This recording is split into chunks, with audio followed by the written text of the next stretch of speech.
Bread, rice, potatoes. These are the foods that people living with prediabetes and type 2 diabetes are most often told to avoid. And honestly, that advice is completely unrealistic. These foods are cultural staples for many people. They are social foods. They are also comfort foods. And telling someone that they can never eat them again is one of the fastest ways to guarantee burnout and failure. But here's the truth that most people never get told. You don't have to eliminate bread, rice, and potatoes to have great blood sugar levels. You just need to understand how your body processes carbohydrates and how to work with that physiology instead of fighting it. I am an exercise physiologist that has studied how people react to carbohydrates for the last 10 years of my life. And in this video, I'm going to show you how to eat carbohydrates correctly without sending your blood sugar on a roller coaster. These are practical, science-backed strategies you can start using today to flatten blood glucose spikes, to improve insulin sensitivity, and still enjoy the foods you love. Let's start with one of the most powerful but least talked about tools to eat carbs safely. Number 1, resistant starch.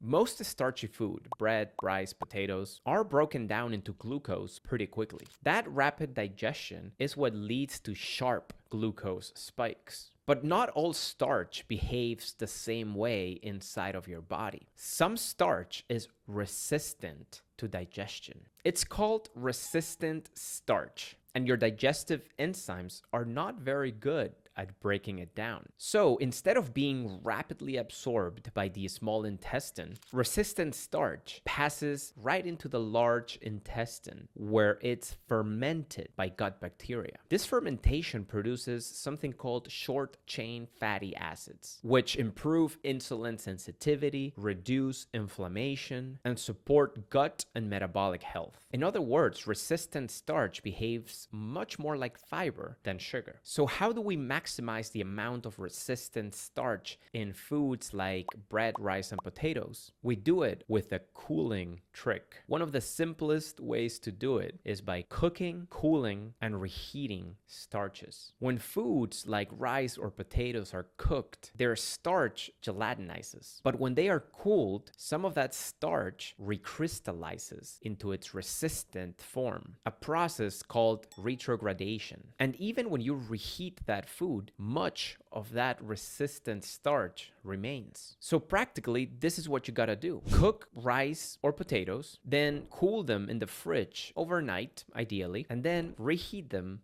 and eat later.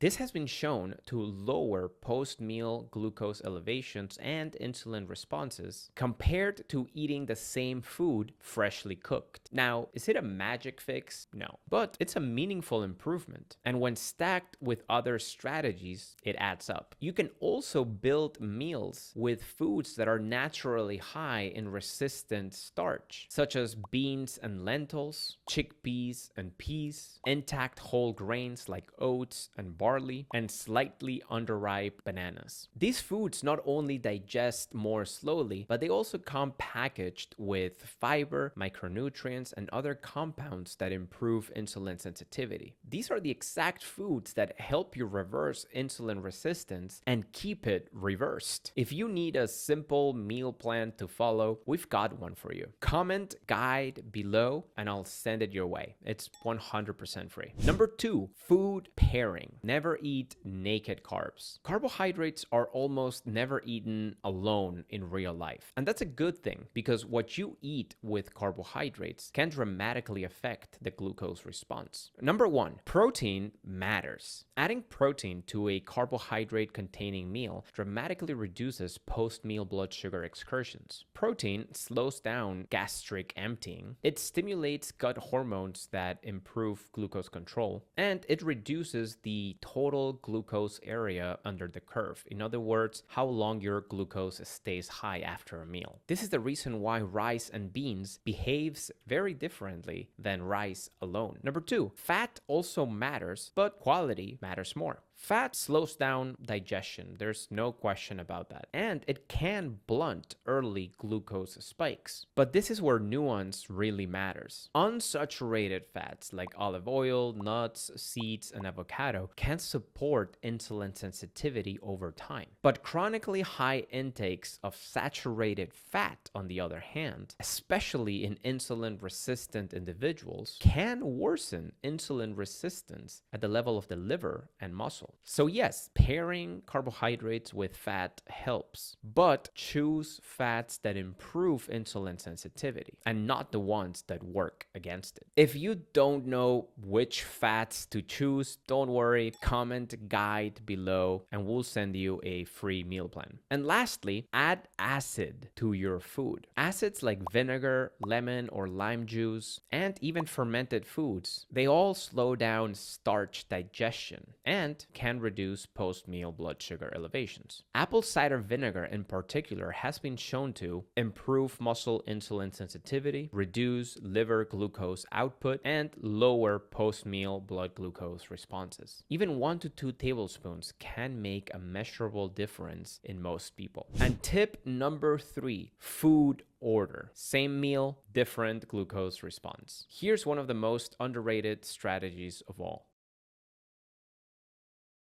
I personally don't like this hack because who likes to eat their food in sections? But hey, it works. Multiple clinical trials show that when people eat vegetables first, protein and fat second, and carbohydrates last, they experience dramatically lower post-meal glucose and insulin spikes, even though the meal was identical. So why does this happen? Well, because fiber, protein, and fat slow down gastric emptying. They reduce the speed of carbohydrate absorption and aid in the release of hormones that help control blood sugar levels. So instead of a sharp glucose peak, you get a softer, flatter curve. This matters, especially in restaurants. When bread and chips show up before a meal, you're essentially asking for a big glucose spike. Instead, eat your salad first, then eat your proteins and veggies, and lastly, enjoy the bread, rice, or potatoes. Same food, completely different metabolic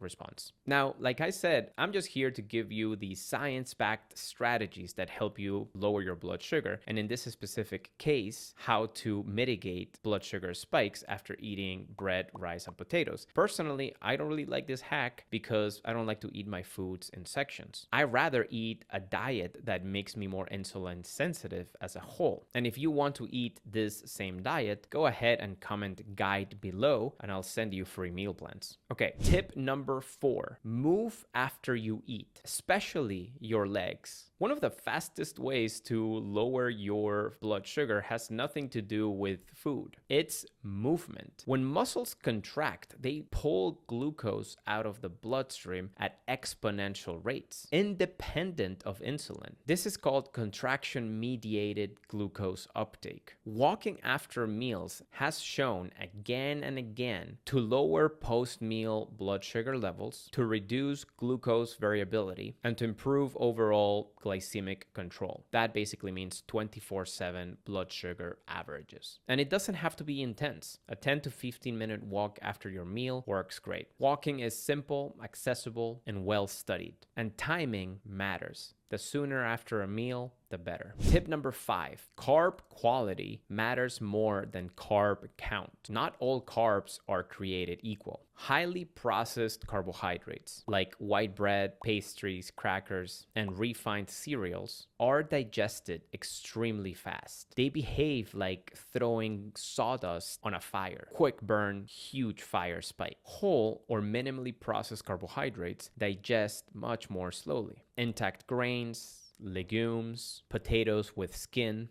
oats, barley, quinoa, Think of these like logs on a fire: slower, steadier energy burn. And their fiber content is what makes the key difference here, because fiber slows down digestion, improves insulin sensitivity, reduces glucose spikes, and feeds the beneficial gut bacteria. If someone cuts down carbs so aggressively that their fiber intake also drops, they often end up worse metabolically speaking. So the goal isn't low carb. The goal is high fiber, insulin sensitive choices while keeping saturated fat intake low. Again, comment guide and I'll send you my free meal plan. Number 6, timing. Late carbs hit way harder. When you eat truly matters. Your insulin sensitivity follows a circadian rhythm. Highest earlier in the day and lowest late at night. In the evening, insulin secretion is lower. Your muscles are less insulin sensitive.